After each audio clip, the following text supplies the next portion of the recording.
The late afternoon traffic in Manhattan was a familiar beast, a crawl of yellow cabs and black SUVs under the hazy glow of streetlights. Sitting in the driver's seat of the Lexus, I'd meticulously made payments on each month. I stared at the offer letter on the passenger seat, its corporate letterhead crisp and official. Leah Miller, Director of Marketing. Below it, the new base salary, $200,000 per year. At 30, for a woman who had pulled herself up by her bootstraps, this should have been a moment of pure, unadulterated joy. But a hollow ache filled my chest, a bitter taste rising in my throat as I remembered last night's fight with my husband, Peter. I had just shut my laptop at 1 a.m. Having finalized a major campaign launch, Peter, who had been lounging in bed, suddenly sat bolt upright, throwing the thin duvet aside. His voice was a low growl. "It's always work, work, work with you, Leah. Do you even know how to be a wife anymore? You're so cold, so detached. This apartment is nothing more than a hotel you crash at. I married a partner to build a life with, not a soulless cash machine." His cruel words were a knife to the heart. A cash machine.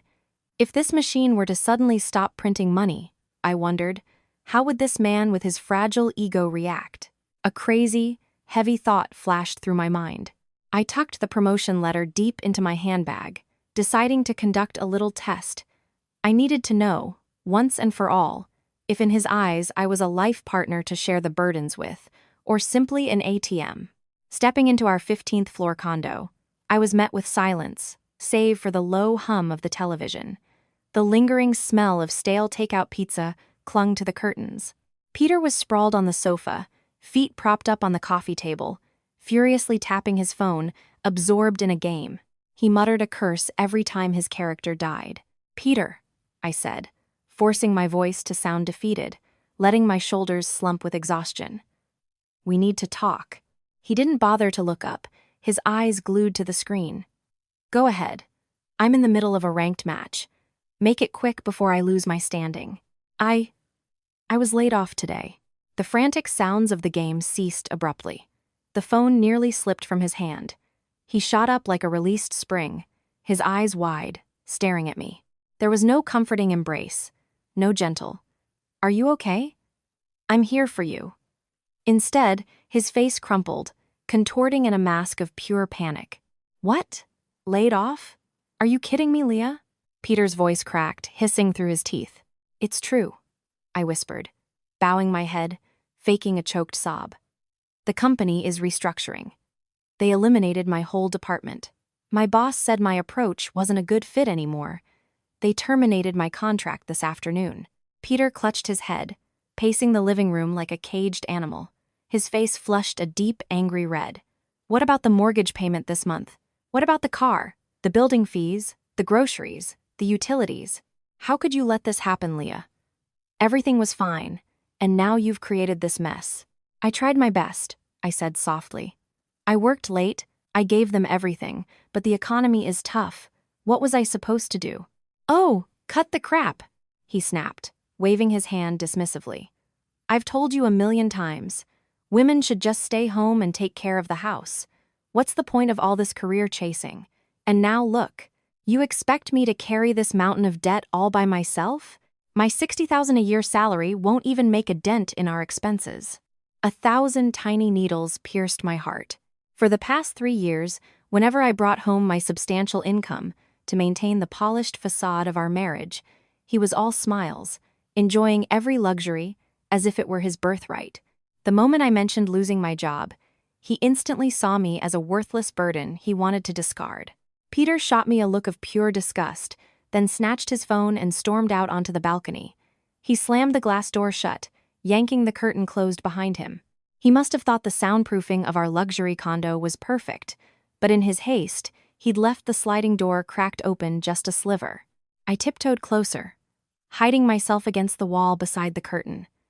As soon as the person on the other end picked up, Peter's voice dropped, losing its harsh edge. It became hushed, conspiratorial, and dripping with a pathetic, calculated deceit. "Mom?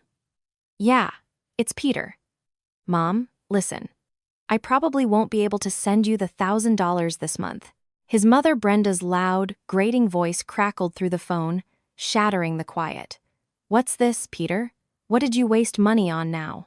Or did that wife of yours secretly squirrel it away for her own family? It's not that, Mom. Leah, she just got fired. Peter let out a long, dramatic sigh, his acting skills suddenly impressive. She has that arrogant, know-it-all attitude, so her boss couldn't stand her. They canned her.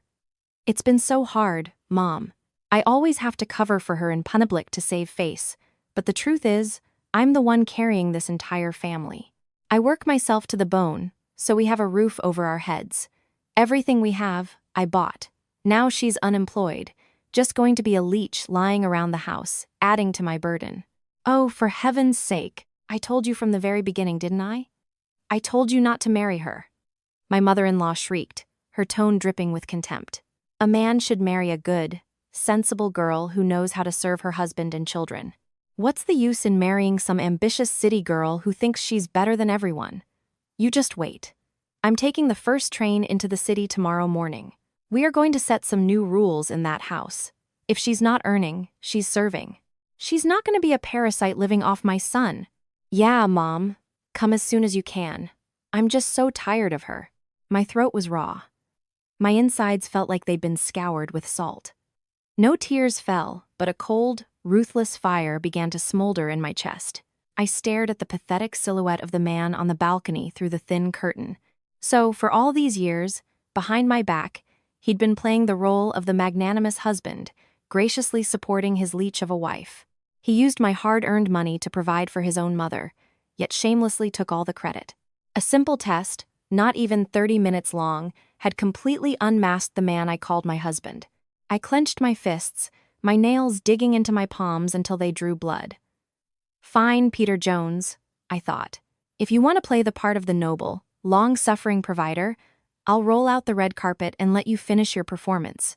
The next morning, before the first rays of sun had pierced the gray, early spring haze over Manhattan, a series of sharp, insistent rings from the doorbell shattered the silence of our 15th floor apartment. The alarm clock on my nightstand read 6 a.m. The ringing was accompanied by a loud banging and a shrill voice from the hallway. Are you people going to sleep all day? Get up and open this door for your mother, I sighed, pulling on a soft sweater before walking to the door. I didn't need the intercom camera to know who our uninvited guest was. My mother-in-law, Brenda, had made the trip from her small town in New Jersey with a speed that rivaled her son's ability to change his story. The moment I opened the heavy oak door, Brenda blew in like a tornado. She was lugging 2 enormous reusable shopping bags, stuffed with Tupperware and other items, but her face was a mask of hostility, as if she were ready for battle. Without bothering to take off her muddy shoes, she stomped across the expensive cream-colored rug I had just had professionally cleaned last week. Honestly, no wonder you got fired, sleeping in like this, she sneered, dropping the bags with a thud on the hardwood floor. Her sharp eyes raked over my tired appearance. Unemployed and living off your husband, and you can't even drag yourself out of bed to make him breakfast? Do you expect my Peter to go to work hungry while he's killing himself to support this household? I took a deep, steadying breath, fighting down the wave of anger rising in my throat. I could have easily dismantled her with a dozen sharp, logical rebuttals, but I had promised myself I would stick to the script. I was a weak, confused, recently unemployed woman. Brenda, what a surprise. Why didn't you call? We would have driven to Penn Station to pick you up. If I waited for you to haul yourself to the station, I'd have turned to stone by now, she scoffed, marching into the living room and plopping herself down on the imported leather sofa. She slapped the glass coffee table. Where's Peter? Get him out here. I need to talk to him. Before I could answer, Peter shuffled out of the master bedroom, his pajamas rumpled, his hair a mess. He stretched and yawned. The moment he saw his mother, his eyes lit up as if a drowning man had just spotted a life raft. His duplicitous face quickly arranged itself into an expression of weary exhaustion, the look of a man carrying the weight of the world on his narrow shoulders. Mom! When did you get here? You must be exhausted from taking such an early train. He rushed over to rub her shoulders, his fawning, filial son act, a stark contrast to the vicious way he'd spoken to me the night before. Of course I'm exhausted, Brenda said, patting her son's hand with pity before turning her glare back to me. She pointed a finger right in my face. Leah, you sit down. I came all this way today to make things crystal clear. I told my Peter from the start.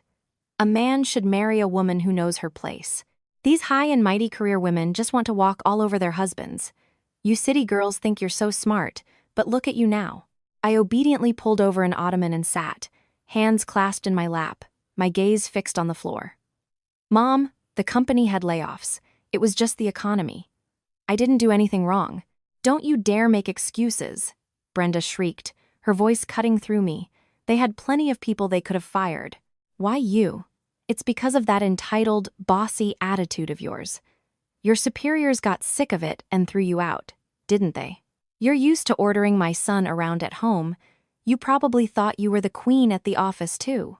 Throughout this tirade, Peter sat next to his mother, scrolling silently through his phone, not offering a single word in my defense. His silence was a vile, tacit agreement, adding fuel to his overbearing mother's fire. Brenda continued her sermon, her voice full of the dogmatic prejudice of a woman steeped in old-fashioned, patriarchal values. From now on, there are going to be new rules in this house. Since you're not earning money, you will know your place.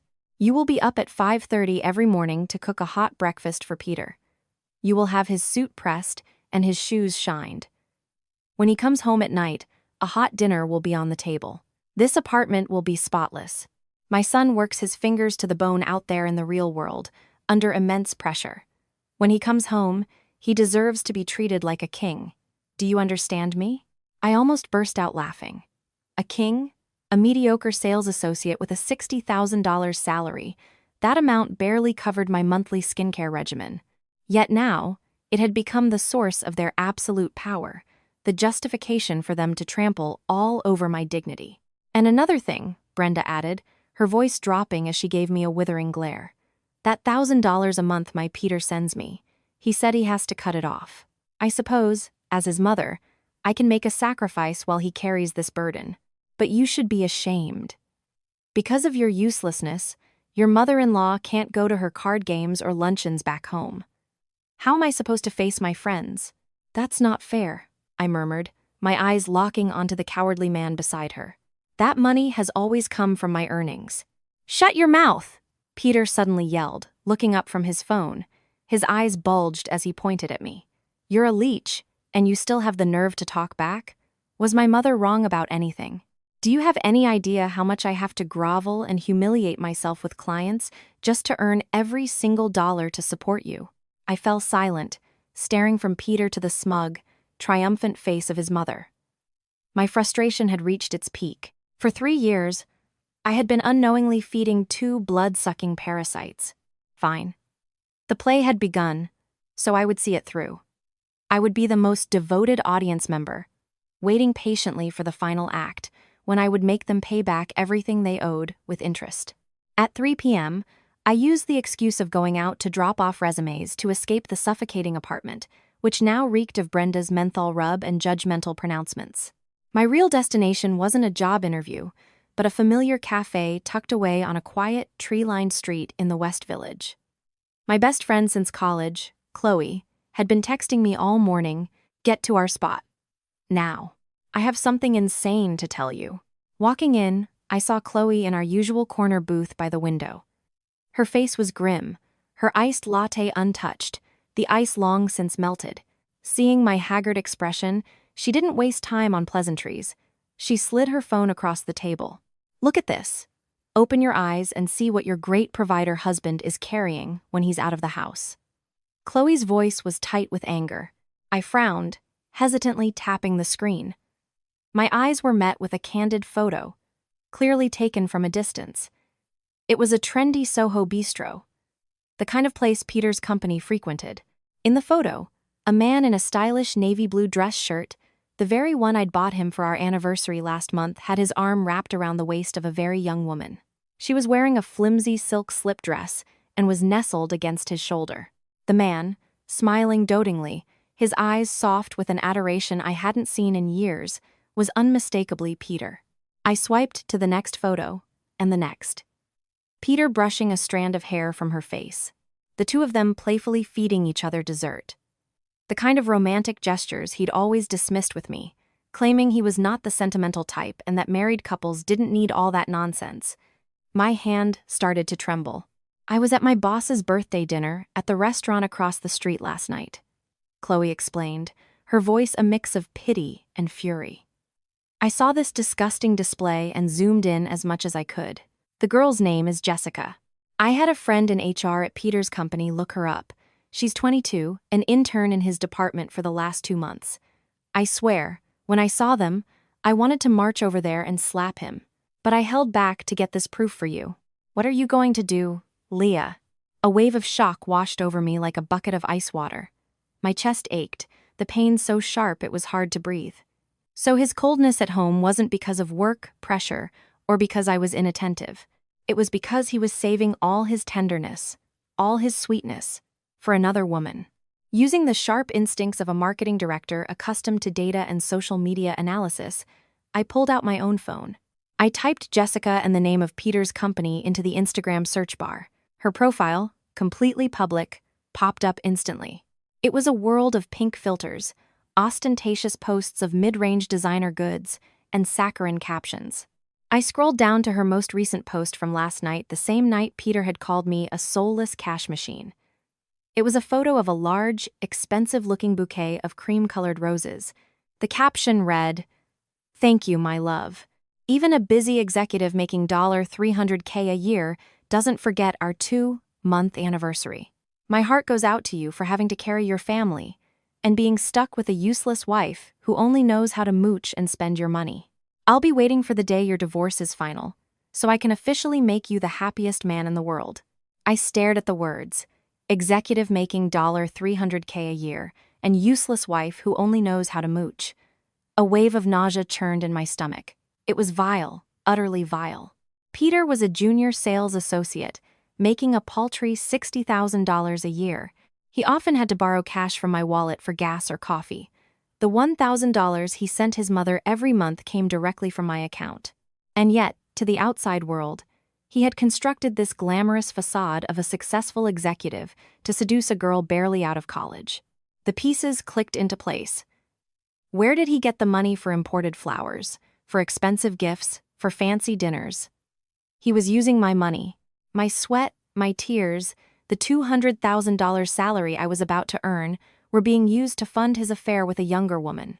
Worse, he was maliciously painting me as a parasite to pave the way for discarding me and seizing our assets.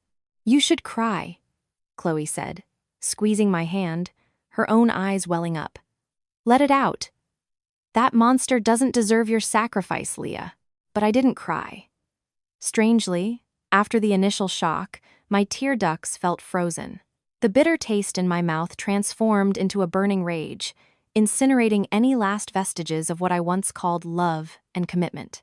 The image of my mother-in-law's contemptuous face and my husband's cold indifference flashed in my mind. A woman who had built a career from nothing, who crafted brilliant strategies in the corporate world, would not break down over the pathetic theatrics of a deceitful man. "I'm not going to cry," I said, pulling my hand back. My eyes were cold and hard as I looked at my own reflection in the window. "Crying is for the weak, for victims. I'm going to show them the true cost of betrayal." I calmly ordered a hot chamomile tea. After a sip to clear my head, I turned to Chloe, my mind already formulating the next moves. "Chloe, do you know a reputable private investigator? I need to gather everything. Not just a few photos of them in public. I want a complete financial trace. I want to know exactly how much of my money he stole to spend on her. And I want proof that he's planning to hide assets and file for divorce." Chloe stared at me for a second, then a slow, appreciative smile spread across her face. She knew the real Leah Miller was back. "I know a guy. He's discreet and very professional. But what's your plan? Are you going to confront him tonight?" "No," I said, shaking my head, a cold calculation in my eyes. Confronting him now would be letting him off too easy. He thinks I'm a useless, unemployed wreck, panicking about my future. I'll continue to play the part of the devastated victim. I'll let him and his mother climb to the very peak of their arrogance. I tapped my long fingers on the table, a slow, deliberate rhythm. And just when he thinks he has complete control of the game, I will personally kick the chair out from under him. I will make him regurgitate every single cent of my hard-earned money, and I will watch him walk out of my life with nothing but the clothes on his back. Outside, dark clouds gathered, signaling an impending storm over the city. But inside, I felt a strange, cold calm. The real storm was just beginning, and I would be the one directing it. That afternoon, Chloe drove me to a private investigator's office, hidden on the third floor of an old, unassuming building in Queens. The PI, a middle-aged man named Vince, had sharp eyes and an air of quiet professionalism. After paying a hefty retainer, I gave him two simple requests. First, a complete audit of Peter's suspicious financial activities over the past 6 months.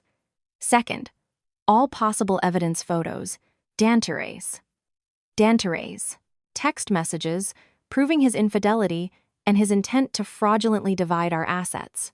Returning to the condo that evening, I put my mask back on, the unemployed, depressed, and broken wife. For the next week, the atmosphere in our home was suffocating. Every morning, Brenda woke me at 5:30 to cook, clean, and press Peter's suits, all under her hawk-like supervision. "See?" Brenda would say, picking her teeth as she directed me while I mopped the floor. "A woman's place is in the home. My Peter is working himself to the bone to support this family. He's so stressed he's losing weight. You, sitting here being a freeloader, you'd better serve him well. The last thing he needs is more stress when he comes home." Peter, for his part, leaned heavily into his role. He'd leave for work with a weary, burdened expression, constantly complaining about sales pressure and demanding clients. At night, he'd kick off his shoes, collapse onto the sofa, and play on his phone, occasionally barking a baseless complaint at me to assert his authority in front of his mother. I simply bowed my head and murmured apologies, all the while counting down the days. Exactly 1 week later, Vince called. He had everything. Chloe met me at our cafe. On the table, she placed a thick manila folder. The weight of it made my heart skip a beat. "Leah," Vince had told me over the phone, his voice grave. "This is uglier and more brazen than you think. You need to prepare yourself."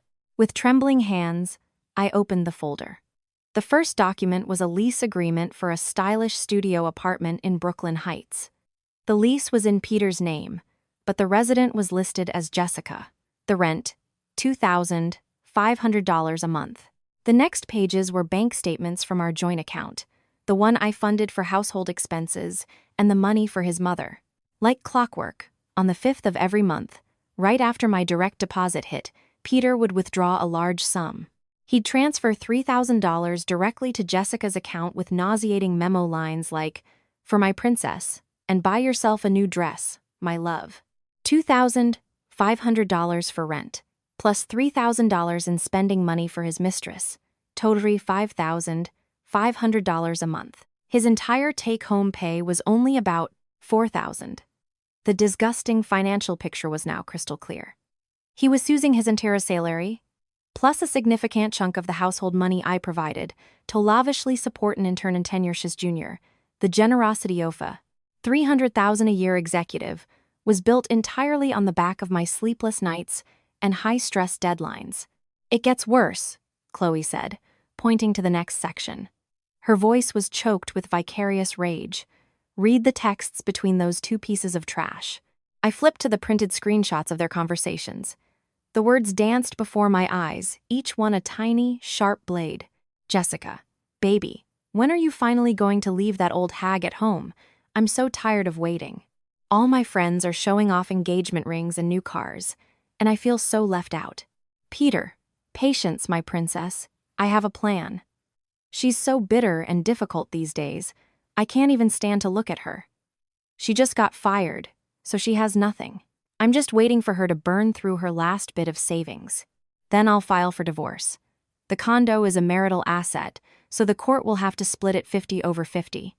Once we sell it, I'll take my half and we'll buy a new place, a new car. We'll have an amazing life. Just wait a little longer. Jessica, I love you so much. As soon as you kick that freeloader to the curb, I'll give you the handsome son you've always wanted, something for your mom Brenda to dote on. Monster. Absolute monster, Chloe seethed, slamming her hand on the table. Leah, he's not just cheating on you. He's systematically trying to bleed you dry. He's plotting to steal half of the home you single-handedly paid for. You've been nurturing a viper for 3 years. The papers in my hand crumpled under the force of my grip. No tears fell. The pain had transcended sorrow and solidified into a block of ice in my chest, shattering any final remnants of trust. I remembered the early days of our marriage, when Peter was just a junior employee driving a beat-up sedan. I was the one who bought him his first tailored suits, who co-signed for the Lexus so he could meet clients with confidence. I treated his mother with respect, providing her with a generous $1,000 monthly allowance so she could hold her head high among her friends. I downplayed my own success to protect his fragile male ego. And this was my reward. He mistook my generosity for stupidity, my hard work for a feast he could serve to his young lover. And he had poisoned his own mother's mind against me, creating the perfect narrative to justify casting me aside. "Thank you, Vince," I had said to the PI, my voice eerily calm as I packed the folder away.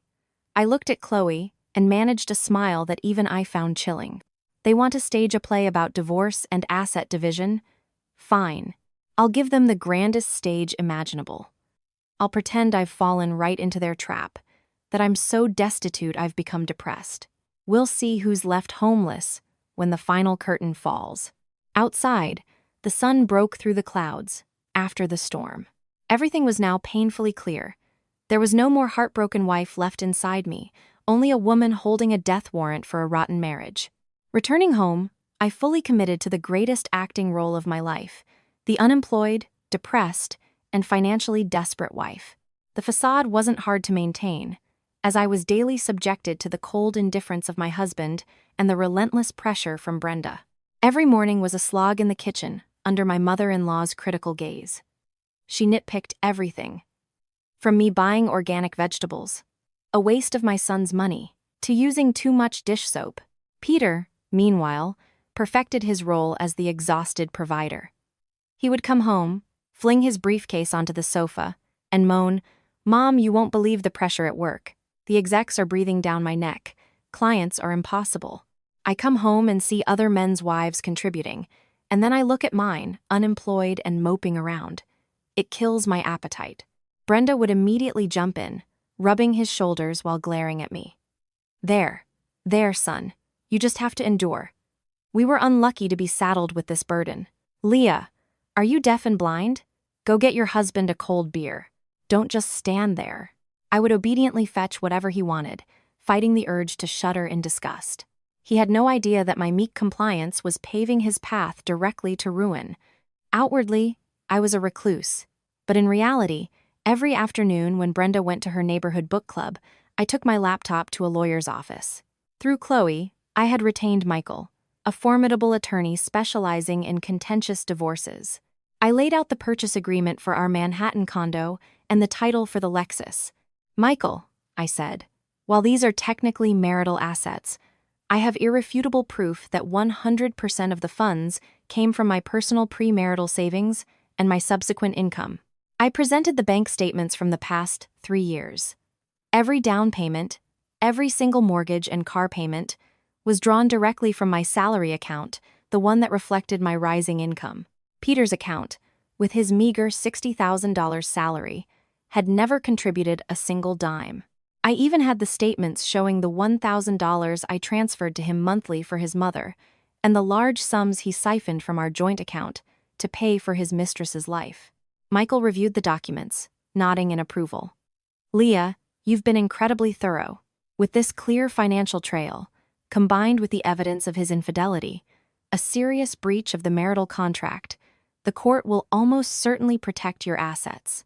The chances of him walking away with nothing and being forced to repay the funds he misappropriated are extremely high." I smiled grimly, then placed the entire file in a secure safety deposit box. The legal net was woven.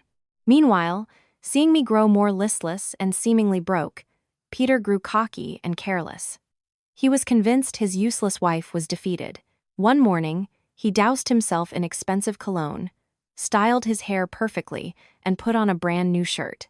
"Leah," he announced grandly, I have a critical strategy meeting with the board today, then a site visit way out on Long Island this afternoon. I'll be home very late. Make sure you take good care of Mom. Don't upset her." He whistled a cheerful tune as he left. A site visit? I glanced at my phone. A text from Vince had just come in. Target has picked up Jessica. They are heading toward the Royal Inn Motel on the Jericho Turnpike. A glint of steel entered my eye. I opened my laptop and, using a secure, anonymous email address I had set up, I attached the crystal-clear photos Vince had just sent. They showed Peter and his intern, Jessica, wrapped around each other, walking directly to the check-in desk of the motel in the middle of a workday.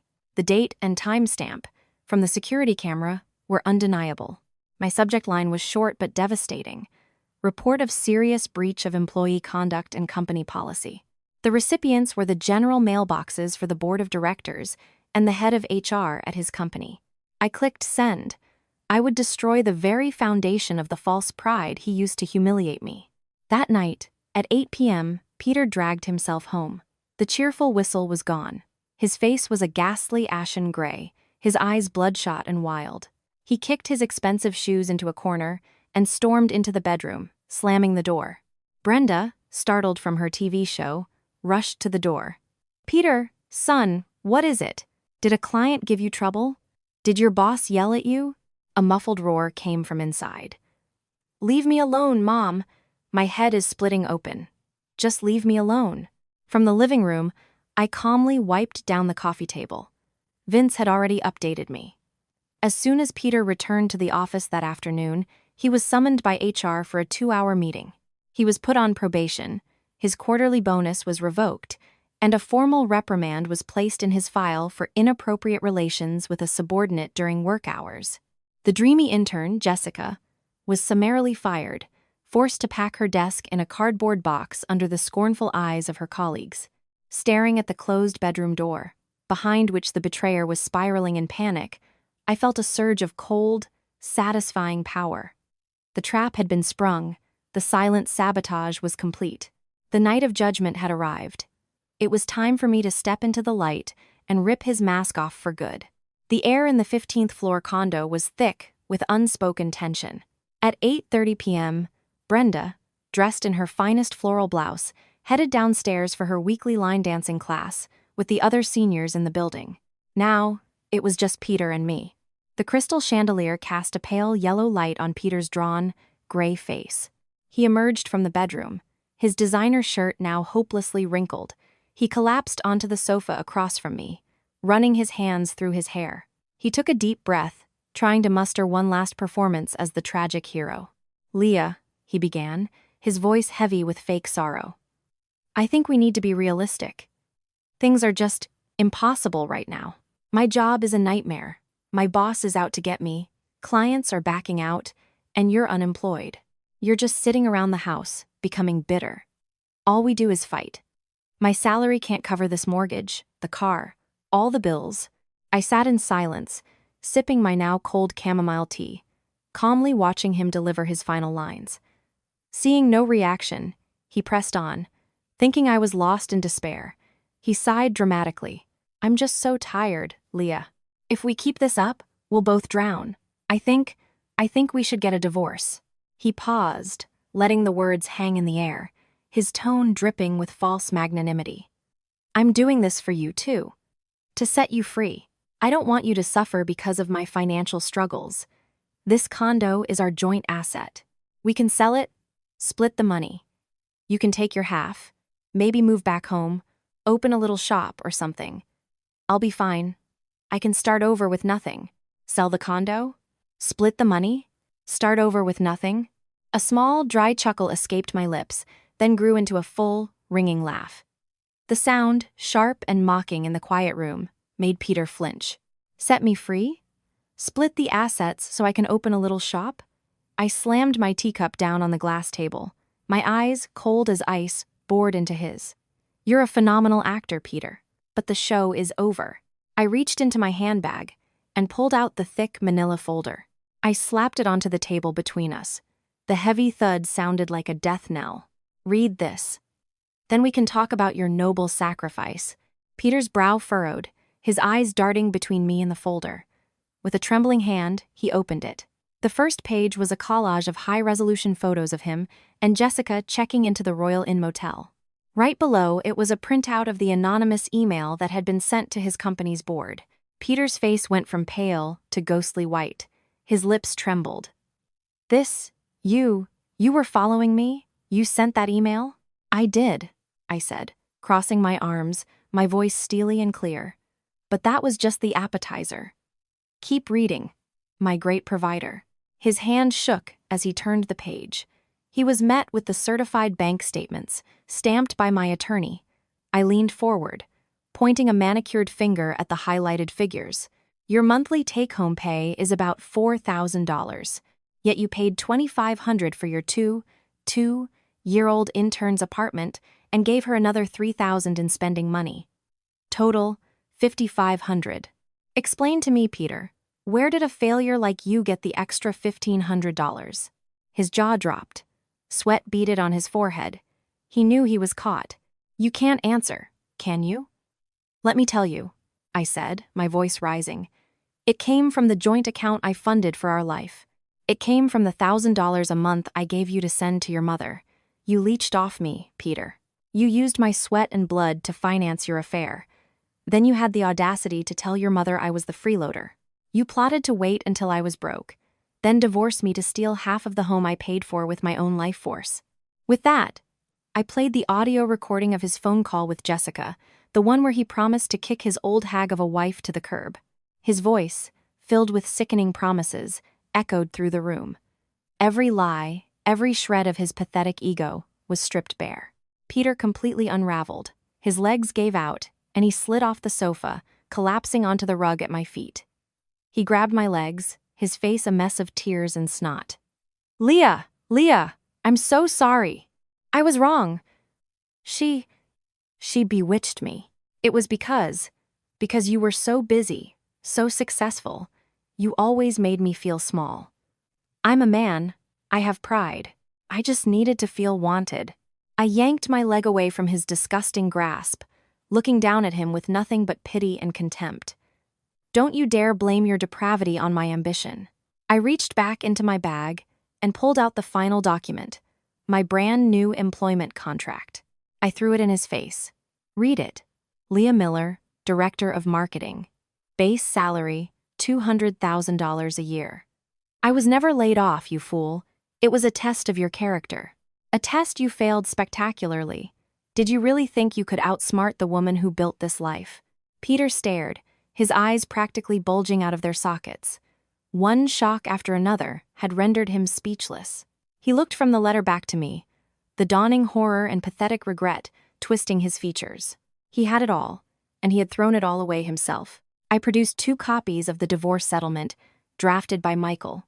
It stated that Peter would waive all claims to any marital assets, and as restitution for the funds he had stolen, the title of the Lexus would be signed over to me. I placed a pen on the table. Sign it, I commanded, my voice cold as a tomb. All of this evidence is with my lawyer. If you don't sign this tonight and leave peacefully, then tomorrow this entire file gets sent to your family back home, and I will sue you for fraud and embezzlement. You'll not only be a disgraced ex-employee, you'll be a criminal defendant. The choice is yours. He picked up the pen, his hand shaking violently. He knew I meant every word. He had no way out. Tears splashed onto the crisp white paper as he, with a choked sob, scrawled his signature. The trap had snapped shut. Tonight, the one leaving with nothing was the man who had authored this disgusting betrayal. The clock struck 9:30 p.m. The sound of a key in the lock broke the chilling silence. The door swung open, and Brenda walked in, fanning herself with a silk fan, humming a tune from her dance class. Her face was flushed with the satisfaction of a mother who believed her son was a titan of industry. Her smile vanished as she took in the scene. Me, sitting on the sofa, poised and powerful as a queen on her throne. And on the floor at my feet, her precious son, Peter, sobbing like a child, his head in his hands. On the table lay the scattered papers, the photos, and the 2 divorce documents bearing his fresh signature. Before she could process it, her maternal instinct and ingrained arrogance took over. She assumed I was the one begging, and Peter was the one being forced to leave. What in God's name is going on here? She shrieked, pointing at me. Leah, what have you done now? To torture my son. You're unemployed, useless, and now you're causing trouble. Peter, get up this instant. Why is a man who carries this entire family on his back kneeling before a parasite? Peter looked up, his eyes red and swollen, but no words came out. Seeing her son's pathetic state, Brenda grew bolder. She strode forward, hands on her hips. So, my Peter finally gave you the divorce papers, did he? Serves you right. My son earns a good living. He deserves a sweet, supportive wife, not some washed-up, bitter shrew like you. Now that you've signed, pack your bags and get out of this house. And don't you dare try to take a single penny of my son's hard-earned money. I felt nothing but a cold, detached amusement. I slowly stood up and picked up my phone. Why the rush to kick me out, Brenda? I asked, my voice calm and clear.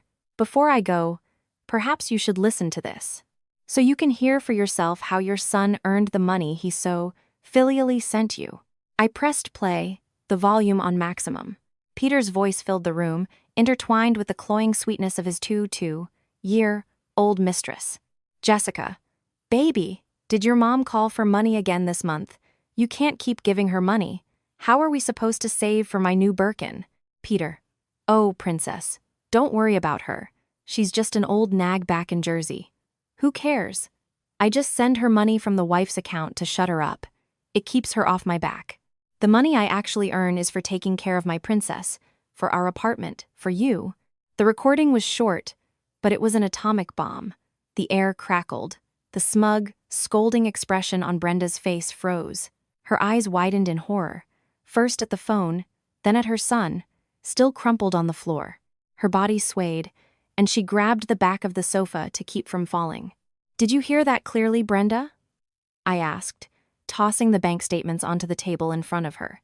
Your provider's son, your titan of industry, used his salary to pay for his mistress's life. The $1,000 a month you've been using to show off to your friends? 100% of it came from the bank account of this parasite.